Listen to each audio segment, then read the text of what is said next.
Income tax म्हणजेच आयकर हा शब्द ऐकला की अनेकांच्या कपाळावर आठ्या पडतात. आपण राबायचं, कष्ट करायचे आणि मिळालेल्या उत्पन्नातला हिस्सा सरकारला का द्यायचा असा प्रश्नही बऱ्याच जणांना पडतो. त्यामुळे पात्र असलेले बरेच लोक आजही इन्कम टॅक्स भरत नाहीत. तर दुसरीकडे इन्कम टॅक्स वाचावा यासाठी अनेक पळवाटा शोधल्या जातात. 130 कोटी लोकसंख्येच्या आपल्या देशात केवळ 6 कोटी लोक आयकर भरतात. हे प्रमाण 4% आहे. प्रत्यक्षात देशाच्या आर्थिक विकासामध्ये इन्कम टॅक्सचा अत्यंत महत्त्वाचा वाटा आहे. त्यामुळे देशाची अर्थसाखळी मजबूत होण्यासाठी प्रामाणिकपणे आयकर भरणं गरजेचं आहे. आजच्या भारतीय आयकर दिवसाच्या निमित्तानं आयकरची सुरुवात आणि देशाच्या अर्थव्यवस्थेमध्ये त्याचं स्थान विशद करणारं बी न्यूजचं वृत्त. आज 24 जुलै.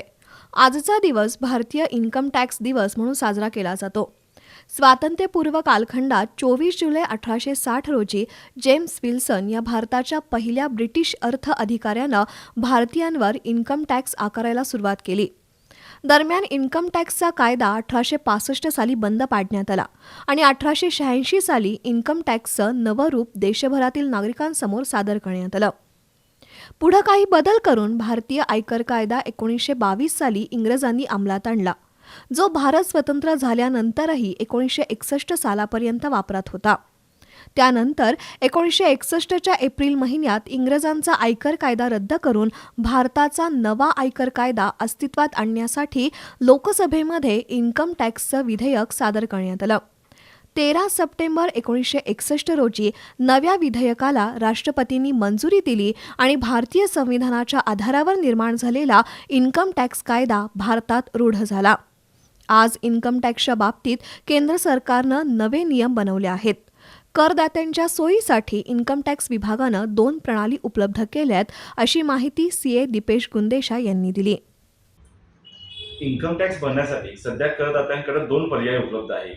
एक आपला पूर्वीचा पर्याय, ज्याच्यामध्ये तुम्हाला नॉर्मल इन्कम टॅक्सचे रेट जे काही 5, 20 आणि 30% आहेत ते लागतात आणि त्यामध्ये तुम्हाला सर्व प्रकारच्या वजावटी, जे तुम्ही इन्शुरन्स भरता किंवा तुमचं मुलांची शाळेची फी असेल, गृहकर्जावरील व्याज असेल किंवा जे काही तुम्ही वजावटी किंवा सूट घेता ते सर्व या पर्यायाखाली मिळतात. आणि आता एक नवीन पर्याय असा उपलब्ध झाला आहे मागील वर्षापासून, ज्याच्यामध्ये तुम्हाला कोणत्याही प्रकारची सूट किंवा वजावट मिळत नाही, पण त्यामध्ये इन्कम टॅक्सचे स्लॅबचे रेट जे आहेत ते बऱ्यापैकी कमी होतात. त्यामुळे प्रत्येकाने आपले दोन्ही पर्याय तपासून पाहावेत आणि ज्या पर्यायामध्ये त्याचं इन्कम टॅक्सचं लायबिलिटी कमी होते तो पर्याय त्यांनी निवडावा.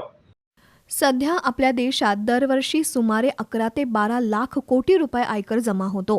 मात्र ज्यांचं उत्पन्न जादा आहे अशाच व्यक्तींनी इन्कम टॅक्स भरायचा असतो, असा बहुतांश नागरिकांचा गैरसमज असल्यामुळं इन्कम टॅक्स भरण्याकडे बहुतांश नागरिक उदासीनता दाखवतात. प्रत्यक्षात करपात्र व्यक्तींबरोबरच करपात्र नसलेल्या नागरिकांनीही आयकर विवरणपत्र भरणं गरजेचं आहे. त्यामुळं त्या व्यक्तीबरोबरच देशाच्या अर्थव्यवस्थेचं पत मानांकन सुधारतं, असं सीए दीपेश गुंदेशा यांनी सांगितलं. प्रत्येकाला असं वाटत असते की मी एवढे कष्टाने पैसे कमवतो आणि मग त्यातील 10, 20 आणि अगदी 30% हिस्सा सरकारला इन्कम टॅक्स म्हणून का द्यावा. पण ज्यावेळी आपण हा इन्कम टॅक्स भरतो त्याच पैशातून सरकार राष्ट्र निर्मिती करते, इन्फ्रास्ट्रक्चर क्रिएट करते, जे आपले हॉस्पिटल्स होतात किंवा जे अन्नधान्य मोफत वाटलं जातं, तर सर्व काही ह्या कराच्या पैशातूनच होत असतं.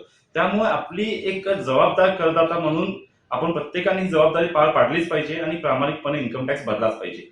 पण याचसोबत सरकारवरती पण तेवढीच जबाबदारी आहे की ज्यावेळी आपले 130 कोटीपेक्षा जास्त लोकसंख्येपैकी फक्त 6 कोटी किंवा त्यापेक्षाही कमी लोक इन्कम टॅक्स भरतात आणि ही सर्व लोक मिळून तब्बल 14 लाख कोटी रुपये वर्षाला इन्कम टॅक्स भरतात, तर हा जो छोटासा इन्कम टॅक्स भरणारा वर्ग आहे त्यांना सरकारने चांगली सुविधा दिली पाहिजे, एक सुटसुटीत आणि सोपी कर प्रणाली दिली पाहिजे, इन्कम टॅक्स भरण्यासाठी पुरेसा कालावधी दिला पाहिजे. ज्यावेळी हे सर्व साध्य होईल त्याचवेळी आपण एक चांगला इन्कम टॅक्स दिवस साजरा केला असं म्हणता येईल. एकूणच देशाच्या अर्थव्यवस्थेचा कणा मजबूत करण्यामध्ये इन्कम टॅक्सचं योगदान महत्त्वपूर्ण आहे, यात शंका नाही. बी न्यूजसाठी वृत्तसंकलन विभागासह ताज मुलाणी.